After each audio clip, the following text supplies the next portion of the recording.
دل کا دورہ کبھی کبھار اس طرح سے ظاہر ہوتا ہے کہ ایک دم سے آپ کارڈیاک اریسٹ میں چلے گئے. آپ راتوں کو جائیں تو آپ کو کڑھائیوں پہ اور ادھر ادھر نوجوان لوگوں کا ایک رش ملے گا, اور یہ ایک دن کی بات نہیں ہے, یہ روزانہ کا معاملہ ہے. دوپہر کو وہ بریانی کھا رہے ہوں گے, صبح کو وہ پراٹھے. نوجوانوں میں دل کے امراض کی بنیادی وجہ طرز زندگی میں منفی تبدیلیاں ہیں. سوشلائزیشن کم سے کم ہوتی جا رہی ہے, لوگوں سے یا خاندانوں سے میل ملاپ کم, اپنا ڈیجیٹل چیزوں میں انوالو رہنا, تو یہ ذہنی سطح پہ متاثر کر رہا ہے. باڈی بلڈنگ شو کے لیے نہیں بنانی ہے, باڈی بلڈنگ اس لیے کرنی ہے کہ آپ کا جسم مضبوط, توانا اور دیر تک ایکٹیو رہے. آپ کے پیٹ پہ چربی آ گئی کہ آپ بیٹھ رہے ہیں تو یہاں ایک ہولڈ بن رہا ہے چربی کا, اس کا مطلب ہے آپ موٹاپے کے اس سمجھ لیں سرحد میں داخل ہو گئے, اور اس کے باوجود بھی وہ اپنے اوپر توجہ نہیں دے رہا ہے, تو بس سمجھ لیں وہ دل کی بیماری کو دعوت دے رہا ہے کہ وہ آئے اور اس کو متاثر کرے. وسیم اکرم ڈائبیٹک ہیں, انسولین ڈیپینڈنٹ, خیال رکھا, اپنی پوری کیریئر زبردست طریقے سے گزاری اور اب تک فٹ ہے. بالکل ہمارے ساتھ موجود ہیں professor cardiologist NICVD doctor Fawad Farooq. ان سے معلوم کرتے ہیں کہ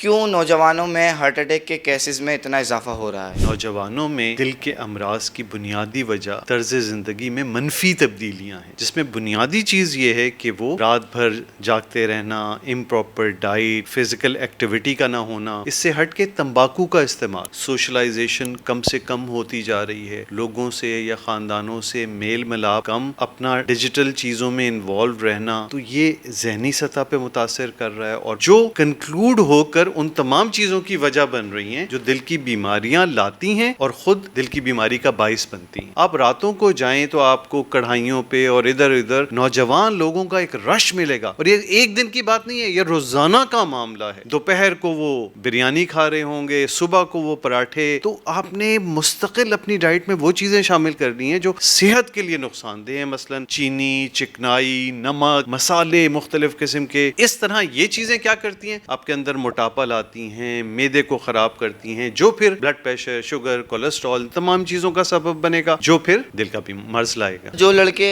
جم کرتے ہیں اور باڈی بلڈنگ کے لیے سپلیمنٹس کا استعمال کرتے ہیں, یا پری ورک آؤٹ جو وہ ہوتا ہے, پروٹین کہہ لیں ایک طریقے سے, تو کیا اس سے بھی ہارٹ اٹیک کے چانسز بڑھ جاتے ہیں؟ اچھا, پروٹین تو اتنے نقصان دہ نہیں ہوتے, لیکن کیا ہوتا ہے کہ وہ جو پاؤڈرز یا تمام چیزیں ہوتی ہیں ان میں پروٹین کے ساتھ ساتھ اینابولک اسٹیرائڈز ہوتے ہیں.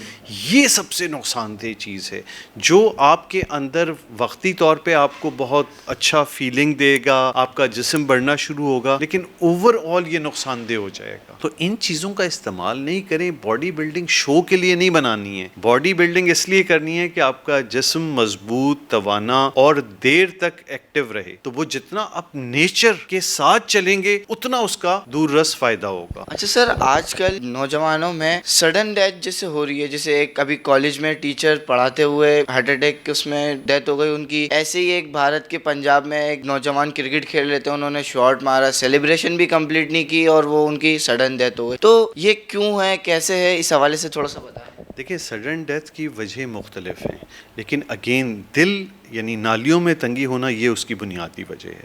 اس سے ہٹ کے دھڑکن کی بے ترتیبی, اسٹرکچرل ڈیفیکٹ اور ہیں. تو جب ہم انڈائریکٹ یہ بات کر رہے ہیں کہ ہمارے یہاں اب آج کل صرف ہم میں نہیں پورے ساؤتھ ایشین میں, ایک تو ہم ویسے ہی پرون ہیں کہ ہمارے یہاں دل کے امراض جلدی آتے ہیں, اس کے ساتھ ساتھ پھر ہم ان بچاؤ پہ توجہ نہیں دیں گے تو چیزیں جلدی ہو کر, اور دل کا دورہ کبھی کبھار اس طرح سے ظاہر ہوتا ہے کہ ایک دم سے آپ کارڈیاک اریسٹ میں چلے گئے. بنیادی چیز یہ ہے کہ آپ 20 سال کی عمر کے بعد اپنا شوگر, اپنا کولیسٹرول, اپنا بلڈ پریشر, یہ 3 چیزیں تو ڈاکٹر کے پاس جا کے چیک ہوں گی. اور امپورٹنٹ یہ چیز ہے کہ آپ اپنے اندر دیکھ لیں کہ آپ اسموکنگ کر رہے ہیں, آپ فزیکلی ان ایکٹیو ہیں, آپ ورزش نہیں کرتے, اور آپ میں موٹاپا آنا شروع ہو گیا. اور موٹاپا یہ نہیں ہے کہ آپ کا وزن بہت زیادہ ہو جائے, آپ کے پیٹ پہ چربی آ گئی کہ آپ بیٹھ رہے ہیں تو یہاں ایک ہولڈ بن رہا ہے چربی کا, تو اس کا مطلب ہے آپ موٹاپے کے اس سمجھ لیں سرحد میں داخل ہو گئے. یہ تمام چیزیں ہر آدمی اپنے آپ میں جج کر لے, اگر اس میں یہ ساری چیزیں ہیں اور اس کے باوجود بھی وہ اپنے اوپر توجہ نہیں دے رہا ہے, تو بس سمجھ لیں وہ دل کی بیماری کو دعوت دے رہا ہے کہ وہ آئے اور اس کو متاثر کرے. تو برائے مہربانی اپنی صحت کی جانب توجہ دیں. سب سے پہلے یہ معلوم کریں کہ آپ کے اندر یہ تمام رسک فیکٹر ہیں یا نہیں ہیں. اگر ہیں تو ان کو پراپرلی طریقے سے ان کا علاج کرتے ہوئے کنٹرول کریں, ڈاکٹر کے پاس فالو اپ کریں, ٹیسٹ کراتے رہیں, تاکہ یہ تمام چیزیں بالکل ایگزیکٹ کنٹرول رہیں. اور یہ ہمارے پاس ایگزامپل ہیں سب سے بڑی وسیم اکرم کی, ڈائبیٹک ہیں, انسولین ڈیپینڈنٹ, خیال رکھا, اپنی پوری کیریئر زبردست طریقے سے گزاری اور اب تک فٹ ہے. بالکل